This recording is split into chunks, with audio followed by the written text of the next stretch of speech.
నమస్తే మిత్రాన్ని అష్మతుల్లాహి లల్లల్లాహు ముహమ్మద్ రసూలుల్లాహ్ బిస్మిల్లాహి అల్లాహు అక్బర్ అంటే ఇది మన సనాతన ధర్మంలో కూడా ఏ విధంగా మనం గాయత్రి మంత్రం అంటామో, వినాయకుని పఠించేటువంటి ఒక మంత్రము, గాయత్రి దేవుని పూజించేటువంటి ఒక మంత్రము, ఇలా ఇస్లాం లోపల అష్మతుల్లాహి లల్లల్లాహు ముహమ్మద్ రసూలుల్లాహ్ బిస్మిల్లాహి అల్లాహు అక్బర్ అనేటువంటి కల్మాని చదువుతారు.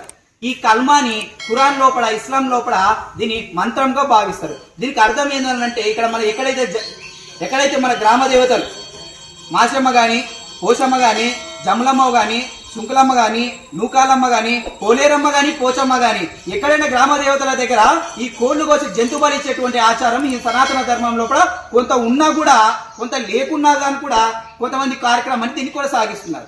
అది ఎవరు? హిందువుల మనోభావాల ప్రకారం మాత్రమే దేవాలయాల దగ్గర జంతు బలిని కొనసాగిస్తున్నారు.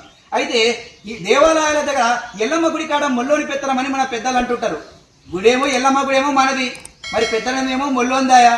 ఎందుకంటే ₹1,00,000 తయారు చేసుకొని ఇంట్లో సున్నాలు వేసుకొని ఇంటి ఆడబిడ్డలకు పట్టు బట్టలు పెట్టుకొని యాటన తీసుకొని బోనాలతో పాటు వచ్చినటువంటి జమలమ్మ గుడికి, ఎల్లమ్మ గుడికి వచ్చినటువంటి భక్తులందరూ కూడా ₹1,00,000 ఖర్చు పెట్టుకొని ఇక్కడికి వస్తే మొల్లోడు ₹100 తీసుకొని గొంతు పోస్తే గానీ మనం జమలమ్మ చేసుకోలేని పరిస్థితిలో ఉన్నాము.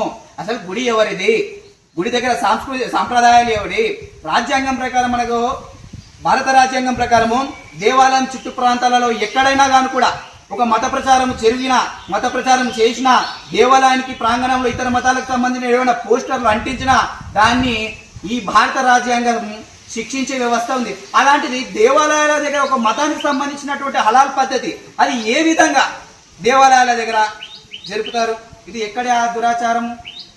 ఈ హలాల్ అనేటువంటి సాంప్రదాయాన్ని పక్కకు ఉంచి ఈ జట్కా అనేటువంటి సాంప్రదాయం కోసము ఎంతో మంది సాధు సంతులు కూడా కలుగుతున్నారు. అలాగే శంకర్ స్వామి, తెలంగాణకు సంబంధించినటువంటి శంకర్ స్వామీజీ కూడా దీనికి మద్దతు పలకడానికి వస్తే తప్పేముంది? ఆయన వస్తున్న దర్శనానికే.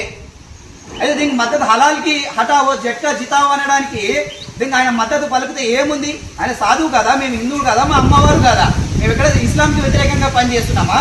మేము ఏ విధంగా ఇస్లాంకి వ్యతిరేకంగా పనిచేస్తలేమే? మా దేవాలయాల దగ్గర మా గుడి, మా హక్కు అనేటువంటి మా సాంప్రదాయాలు వర్తిల్లాలని మాత్రమే కోరుతున్నాము.